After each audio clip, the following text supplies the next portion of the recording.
Hello, Dad. This is Jay Warren. This is the Dadhood Journey podcast, and today's topic is this: the Baby Whisperer book. Let's do it.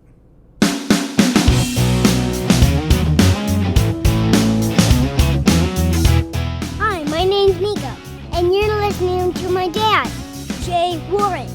This is the Dadhood Journey podcast. Thanks for listening. Pretty good. Now can we listen to it? Yep. All right, Dad. So, again, for you new dads that are there, if you are either reading up on this because you're about to be a dad, or you're in the throes and you want some help with baby rhythms and, strategies on newborn care, my recommendation that I've always made to the parents I work with in my practice is a book called The Baby Whisperer. It's by Tracy, and her name's spelled Hogg, H-O-G-G, I believe, but I think it's Hogg. She's a Brit. She was she's passed, but she was a woman that worked essentially as a post-partum doula, what we would call that in the States, a woman that comes to the house after a baby is born and helps the baby and the family settle in together, which in Europe and I guess when she was in Britain, that was like part of everyone's care. They got a number of weeks of somebody coming to your house. How epic would that be if that was true for us in the States? I mean, it should be. I think it would make a world of difference for our families, but that's a different subject. With all of her experience, she wrote this book called The Baby Whisperer because she became known as that. And the reason why I like this book is for a lot of reasons, but it's not about like scheduling and timing and, okay, it's been 4 hours, wake up the baby and feed him, or no, it's not time yet for them to do this because they did it an hour ago. Babies just don't work like that. And you can spend a lot of time and energy trying to get your baby, quote, on a schedule, and very rarely does it ever work. And kind of like what I was saying with some of the sleep episodes is that you might put them on a schedule, but it's ignoring their biological needs and their emotional needs. You're putting the clock in front of their own needs, and that's just not, in my opinion, that's just not a great way of doing it. I want the kid to understand their own rhythms, for parents to understand the baby's rhythms, work with them, rather than trying to force something that just biologically isn't possible or necessary or emotionally really appropriate. So what Tracy's come up with in this book is what she calls the EASY method, and it's an acronym, and EASY method is a great one because everybody wants it to be easy with their kiddo, but the first strategy, or the first great thing about our book, this EASY method, is it's looking at rhythms. It's looking at a 3 to 4 to 5 hour cycle that is present in almost every newborn. And the more you understand that cycle, you can see the pattern developing and you work with it. So EASY stands for eating, activity, sleep, and U. So E for easy, A for activity, S for sleep, and Y for U. So what she'll say is to start a cycle with eating, that if a baby's nursing, breastfeeding, bottle feeding, whatever you're doing, at the end of that feed, however long it takes, the next part of a process that builds a good strategy is having activity. Where they're awake, you're kind of playing with them, you might change their diaper, you may do some, well, not tummy time because they got a full belly, but you burp them and you play around, and it might even just be 5-10 minutes before they crash out and go to the next part, the S part, which is sleep. But she likes setting up a pattern like that, one, because babies can become more active after sleeping, except for the middle of the night. I'll visit that in a second. But also, if naturally they're a little more awake, you don't want to, what she's saying is you don't want to associate a feed with sleeping, because then if a baby couples those two things, needs the bottle or the boob and eat to go to sleep, then anytime they wake up, the only way they're going to go back to sleep is if you feed them. And that's just becomes a hassle factor. It might be giving them too much, and it can cause tummy upsetness, which causes gassiness and all those kind of problems. Or if you're breastfeeding or mom's breastfeeding, it just becomes like, all right, the only way I can get this baby to sleep is whipping out the boob, and that's just not always practically possible or just good in general. So after eating, doing some sort of activity, dissociating, putting the activity in between eating and sleeping, then builds an association of, okay, eat, I'm awake for a little bit, and then I crash out. And newborns, they're sleeping most of the day. They should be sleeping most of the day, or a lot of hours. I think it's a crazy amount, like 18 or 20 hours a day that they're sleeping. Don't quote me on that. Look it up in a chart. I can't remember. It's a lot of hours. But once they're asleep, then the Y part is you, and it's meaning you time. That you time meaning more than just doing laundry, just getting dishes done, cleaning up the house, folding laundry, those kind of like errand stuff. The you time is you take a sleep, you chat with your spouse, you do some sort of exercise if it's during the day, you read, do something to fill yourself up rather than being the errand boy or the errand girl, just solely attending to the baby's needs all the time. Now, it's easier said than done. All of these things easier said than done. The eating part's pretty easy. Babies eat, right? That's not a problem. The activity part, breaking that association can be tough. But it gives a rhythm, and as she says, it's kind of a 3 to 4, sometimes 5 hours if you're lucky cycle. So you can know, okay, so if baby's waking up from a nap, they're gonna be hungry, so let's get food ready. So if you're bottle feeding, you get the bottle ready. If it's boob, you're getting ready for breastfeeding, that kind of thing. And you also kind of know in that 4-hour cycle, like if they're sleeping, they're going to be asleep for a period of time, so you can get some stuff done, or you can have your time to do that. You know when they wake up for an each that they're going to sleep in a certain amount of time, so you can plan some activities if you're going to like go visit somebody, whatever it might be. And so you start to get to know, all right, this is I'm tired, I need to go to sleep type of behavior, whatever that means, or whatever that looks like or sounds like with their cries. And then this is I'm hungry behavior, the cries they're making or little signals that they're giving. So you become more in tune with your baby's needs based on a physiological cycle and a very typical cycle.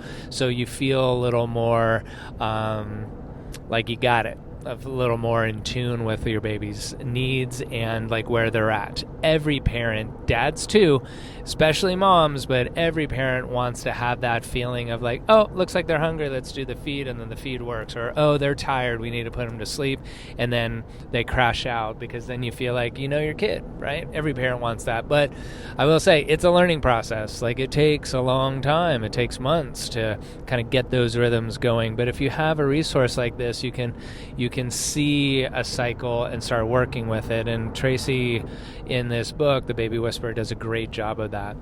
The other thing that I found really helpful, and this book is what was given to me as a new parent by some people in my practice that had kind of similar ideals of not wanting to put them on a schedule, but, you know, look at the rhythms and cycles and go with their patterning. So I used it myself as a dad, and it was super helpful. Helped the grandmas. It helped all of us just kind of be more in sync in the house, taking care of Nico.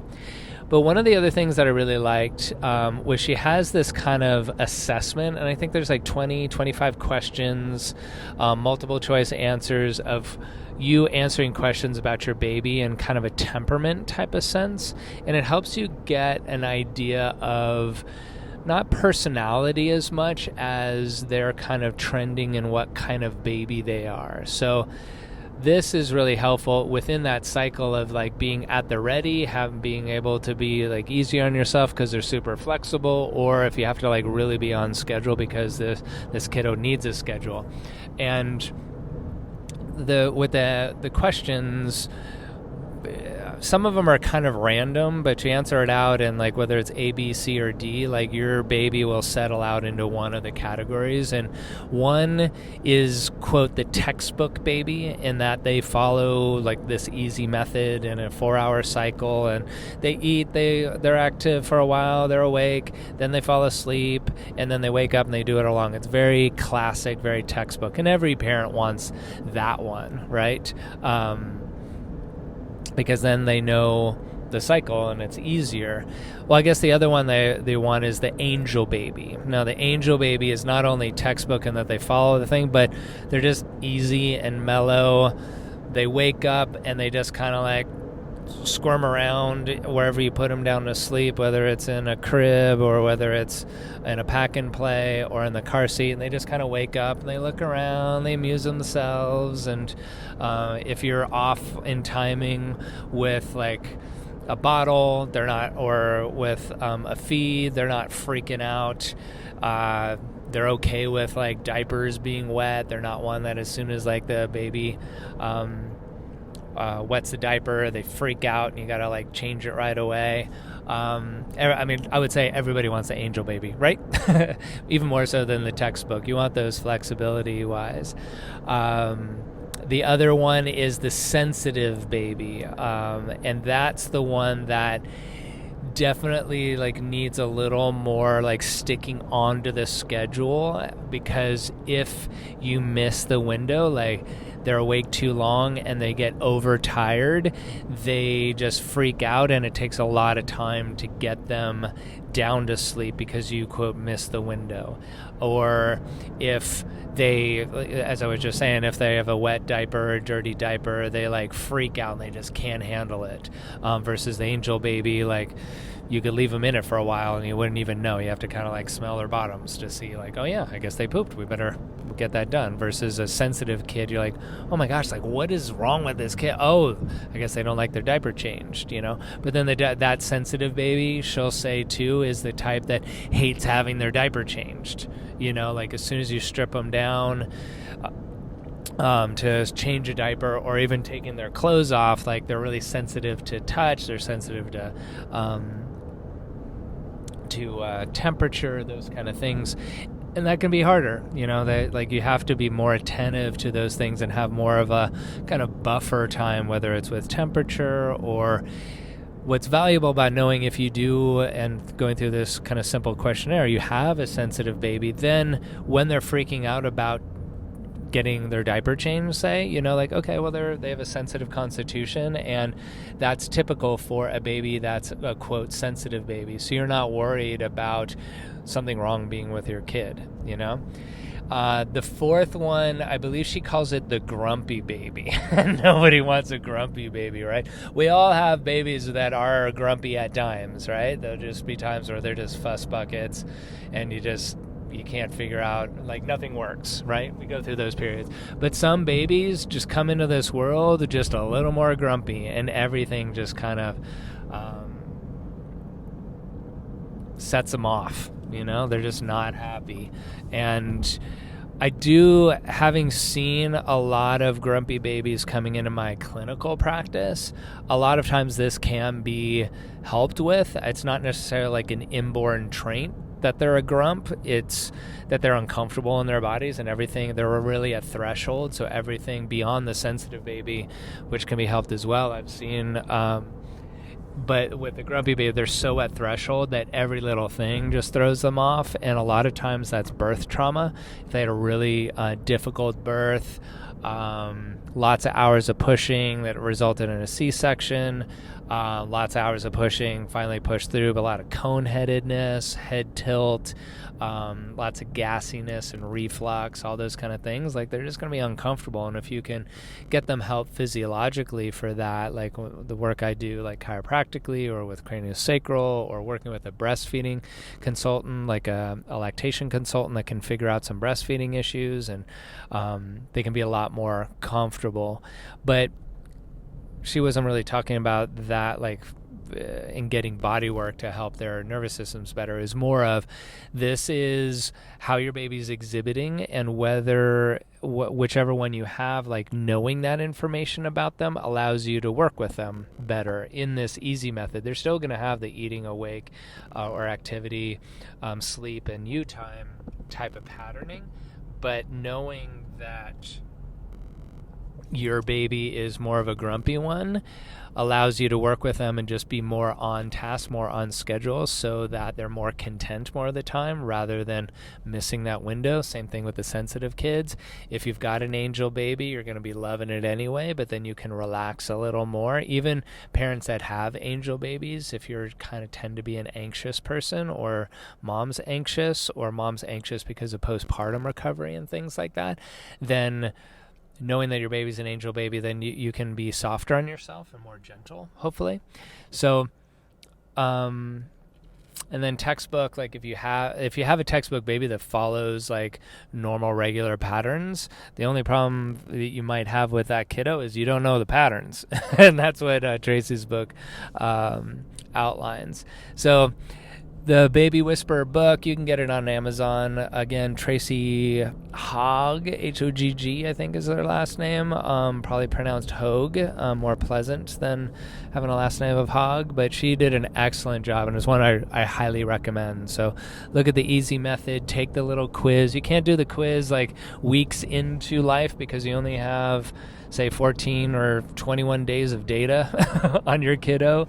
You haven't had enough to like really understand like some of the questions she's talking about. But get the book, get it as a resource, and it'll allow you and your wife to have more of a rhythm pattern to follow or to look for, and it can just make things a lot easier for you, new dad. All right, hope that helps. Let me know your feedback about it if you're using the book and liking it. If you're using the book and have some questions, put it in the Facebook group, and if you're not already in the Dadhood Journey Facebook group, go find it there, apply to get in, and welcome in advance. All right, so until the next time, take good care of yourself, take good care of your families, and we'll connect on the next episode. I hope you enjoyed that episode. You can hang out with other dads in our Facebook group. Just go to Facebook, search for the Dadhood Journey, and apply to get in. See you there, and see you on the next episode. Thanks for listening. Bye. Perfect. Here we go, Dan.